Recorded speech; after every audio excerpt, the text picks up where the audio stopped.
it's Yay for Yarn, and in this video we're going to talk about why you should block your gauge swatch.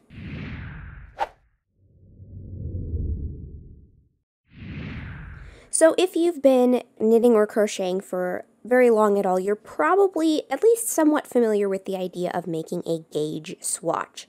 Now, a gauge swatch, if you're not familiar with that, is a kind of a sample piece of your fabric using the yarn and the hook that you want to use for a project and the same stitch you're going to use in the project so that you can measure the size of your stitches and make sure your project will turn out the correct size according to the pattern that you're following. If you're not familiar with gauge, I have a whole video on that which I will link down below. But when you make a gauge swatch, one thing that a lot of people don't realize is that for many projects it is extremely helpful to block your gauge swatch. Now, a gauge swatch is, in my opinion, necessary in pretty much every project, unless you're just making something up on the fly. But pretty much any project where you're going to follow a pattern, unless it is more of a formula or a recipe for a project, anything with, specific row by row instructions where the finished item will come out to a certain size, you need a gauge swatch. And pretty much anytime you need a gauge swatch, I definitely recommend blocking your gauge swatch, because blocking relaxes the fabric and it kind of helps set the fabric in its kind of finished shape and size, and it gives it more drape. And what you do with a gauge swatch is determine, whether the yarn will be suitable, whether the hook size is suitable to match the pattern gauge and give you the kind of fabric that you're looking for. And blocking affects how the finished fabric is and the characteristics of the finished fabric. It also can affect your gauge, believe it or not, especially if you're doing something like lace, because lace fabrics, when you block them, they expand and all those little eyelets and holes in the fabric open up beautifully and become more defined, whereas unblocked lace tends to kind of have a crinkly, slightly wadded up look to it. So blocking can very, very much affect your gauge in lace, but it can also slightly affect your gauge in normal stitch patterns as well. So I have several swatches here for a possible upcoming pattern design, and if you've ever tried to design a pattern, you know that swatching is very important in pattern design to base all of your pattern instructions on, and that's how the pattern is written. You start with a gauge swatch, and then you use that to base all the calculations for the rest of the pattern. So what I have here is some ribbing. This one is kind of a curved swatch. I have some single crochet back loop only ribbing here with some curved rows of front loop only half double crochet. Here I have a swatch with some corner shaping here with the front loop only half double crochet and the ribbing. I have another swatch here with just the plain stitch. Just plain front loop only half double crochet and the ribbing at the bottom with no shaping. And you can see how that the gauge in the ribbing, even though it's worked sideways, is different and it's pulling in a little bit.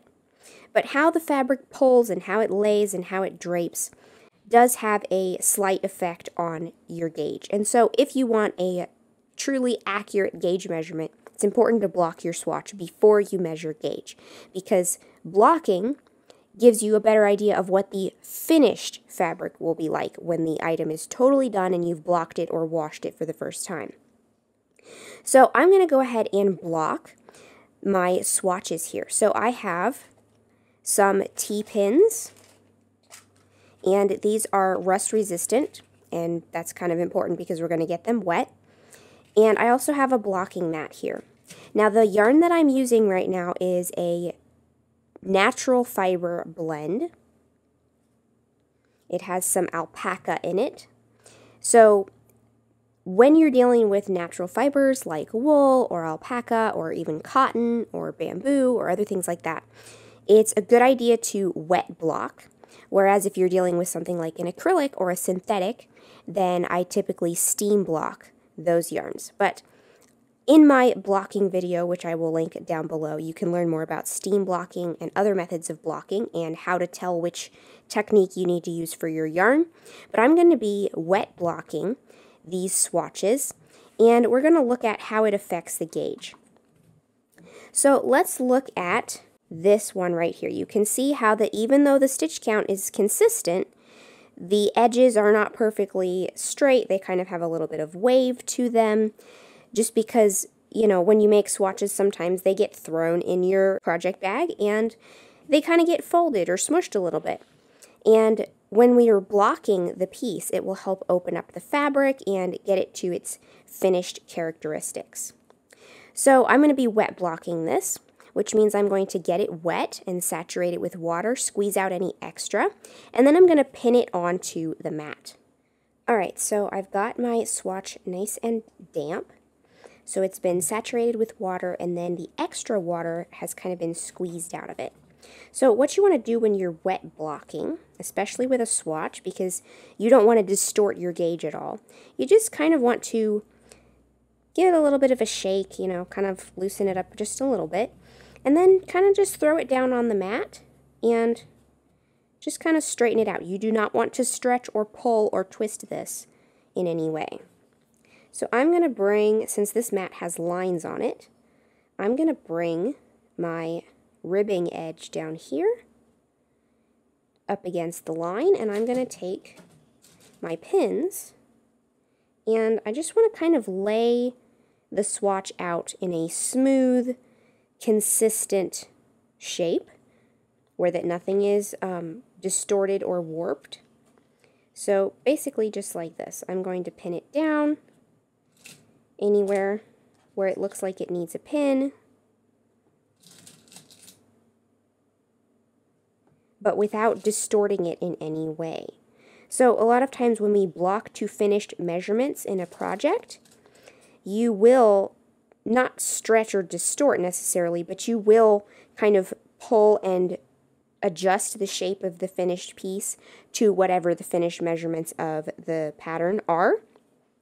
But with a gauge swatch, you do not want to warp or distort your gauge in any way. So you need to be really careful to just kind of let the fabric be however it wants to be and pin it down in that way. Just, you know, straightening out any little, like up here where it curves, I would put a pin up here in the corner to make it straight at the corner.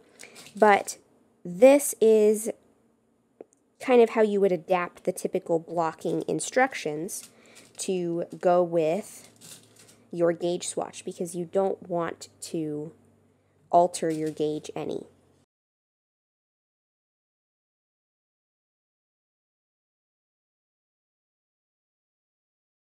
You don't want the fabric to be pulling away. So if you pin it and the fabric is pulling away from the pin like this, then that is stretching the fabric. And you don't really want to do that with a gauge swatch in particular. So just kind of let the fabric lay naturally.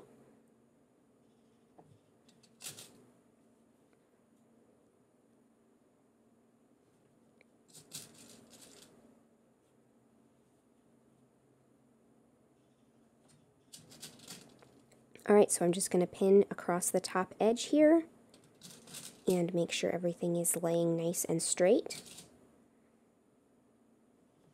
And now that this is all pinned out, sometimes I will just kind of go through with my fingers and just kind of make sure the fabric is laying nice and flat and smooth, so that as it dries like this, we will get a very accurate idea of what our finished fabric is going to look and feel like, and what our finished gauge is actually going to be. So now that I've finished pinning out my gauge swatch, the next step will be to let this dry.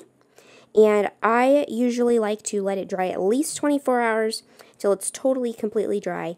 But one way to help speed that up would be to lean your blocking mat up against the wall and put a little fan in front of it if you need it to dry a little quicker than that. That can help make it dry faster. But basically we want to let this dry until it's completely dry, and then we can unpin it and measure our gauge.